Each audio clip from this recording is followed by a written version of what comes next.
Simple recipes for the keto diet. Before I get into the video, if you're someone who struggles with weight loss, click the link in the description and send me a message on Instagram and I will help you achieve your goal.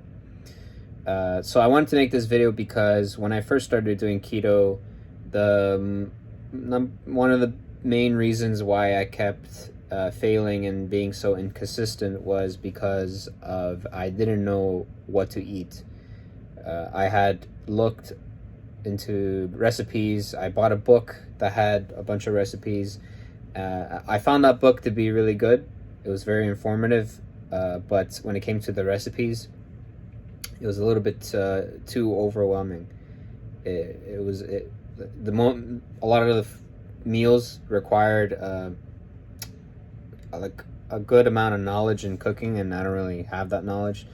Now, yeah, I could have educated myself and looked up how to do all that stuff, but at the time, to me, it just was a little bit too overwhelming. It wasn't until I started making things more simple and started eating meals such as whatever, like for the keto diet, you're typically supposed to have the protein, and then it's optional if you want the vegetables, but it has to be low carb and high saturated fat and high protein. So I would have the protein, and I would combine that with some keto vegetables like broccoli, cauliflower, mushrooms. So I would start making meals such as roasted vegetables. I put the vegetables in the oven, and then for the protein, I would always sear it on the pan. Whether it was ground beef, I would sear that in the pan, or if it was a steak, I would put that on the pan. Chicken breast, salmon. So it's like two things. You have the protein and then the side, which is optional. But I recommend it because it fills you up. If you just have the protein, you might get a little bit more hungry within the time between meals. But yeah, me personally, I would do that: protein and then vegetables, ground beef, steak, chicken, salmon, whatever. I would even put chicken thighs with the bone in and the skin on. I would put that in the oven and roast that along with the vegetables. And it's super simple.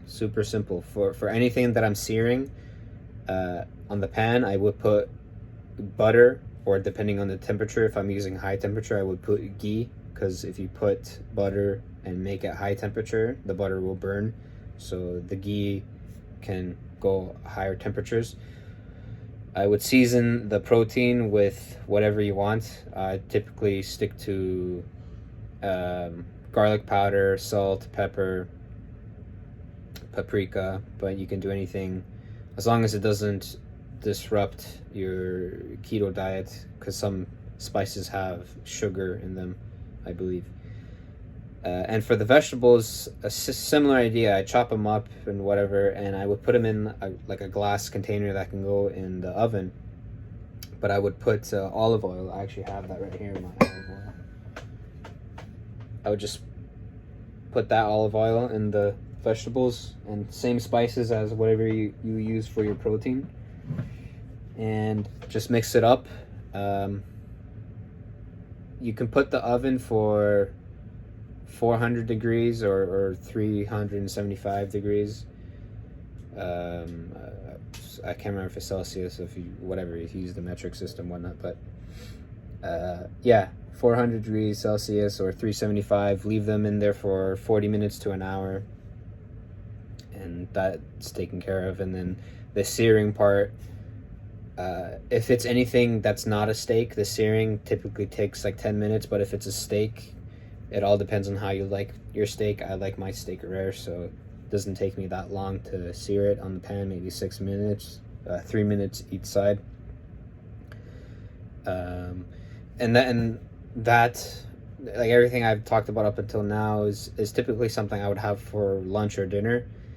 If you want to have a smaller meal for your lunch, another good thing I like to do is I get avocados, and then I also get a can of salmon. I like it with the bone in and the skin on. Nice high quality salmon. Make sure it's wild caught, not farm fish. But yeah, get a bowl, mix that together, add some salt. You can also put some mayonnaise if you like. And that's a really good meal to keep you hungry within meals, or if you want to consider that as a meal too, that can be a meal too. Although I never done it as well, the same thing could be done with anything else. So you can get avocado and you can get ground beef or chicken thighs and cut it up and whatever, anything that you can cut up and just mix it up and make it into like some sort of avocado salad thing. And that's a very good thing to eat because it's high in fat and high in protein, and it'll keep you full faster or longer. Breakfast. I typically skip breakfast because of my intermittent fasting, so I'll skip. I won't have any food except coffee in the morning. But if I were to eat food, it would be eggs. Just super simple, just scrambled eggs. You get the pan, you put the butter, you get the eggs. I crack the eggs, and I don't mix it yet. I put them in a little bowl, and then I pour the eggs in the pan. I let them cook for a little bit, and once they start to solidify, then I start mixing it just to keep the nutrients more present in the dish. Because if you scramble it from the beginning, apparently the nutrients and whatnot cook and go away. So in order to preserve that, you can do what I just said with it. You could also mix the eggs with mushrooms, which are very tasty. It's my favorite thing to do. You just slice the mushrooms into slices, throw them in the pan. You have to sear them for a couple minutes until they're nice and cooked. Can't have them raw. And then just throw the egg yolk on top of that. Super simple. And all of these recipes that I'm talking about, you might want to write them down just so you can have them ready when you're cooking, and to know that they're all keto. They're all considered meals that are keto, low carb or no carb actually, and high protein and high fat. I'm trying to think of anything else I would eat. Once in a while I would get keto bread that's made from like flax seeds or something, and have a sandwich, but that's not something I would try to do every day. It's something like I'll do like rarely. And actually that brings me to my other points. Besides not knowing what to eat when I first started doing keto, another thing that I found to make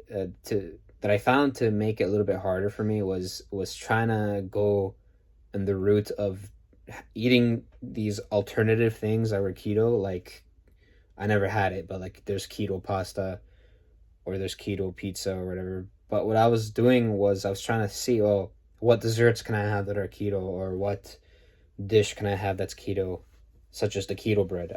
Like, that's something I would have bought and try to use as a means of doing the keto diet, when instead I could have done something more efficient, such as eating something that's high in protein and high in fat. So that's something to keep in mind. If you're doing keto, just forget about trying to do the whole replacement keto, spaghetti keto, whatever, chips keto, what was the pasta, whatever, keto pizza, whatever.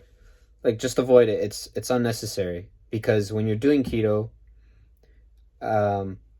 you should be doing it with intermittent fasting, and with that in mind, you should be sticking to 2 meals max, maybe 3. But I find if I'm intermittent fasting and I have a keto meal, that really keeps me full for a while because of the amount of fat and protein that's in it. So for me to do intermittent fasting within a 4-hour window and have 2 meals, 1 meal is already enough for me, because I can't eat that much food within that many hours. So to me, typically I just stick to one nice, good, big meal. But it's all personal preference. But yeah, so it brings me to my point of trying to do these substitute things. Just just have one or two meals that are high protein, high fat, and that's it.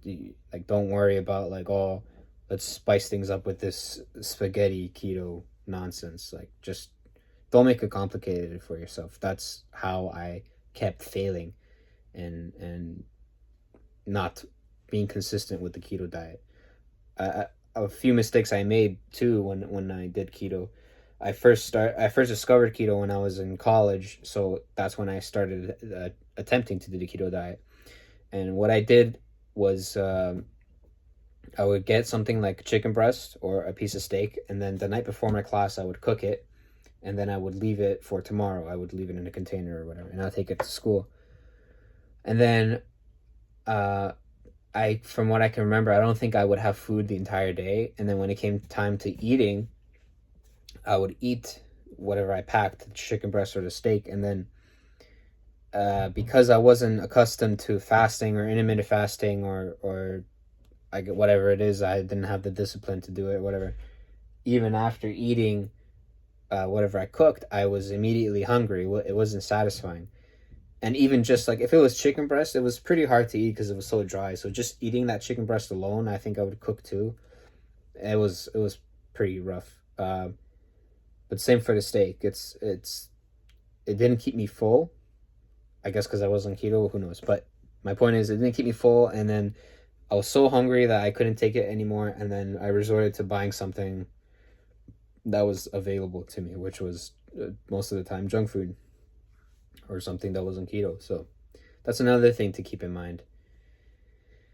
But yeah, overall, that's something I wish I knew what dishes I could cook before, and that's why I'm making this video. So if you're in that same position, you can understand, oh, this is things that you can do for your keto diet.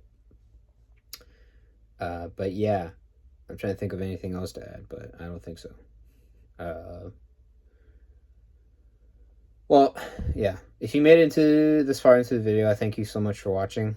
Again, click the link in the description if you need my help losing weight, and subscribe.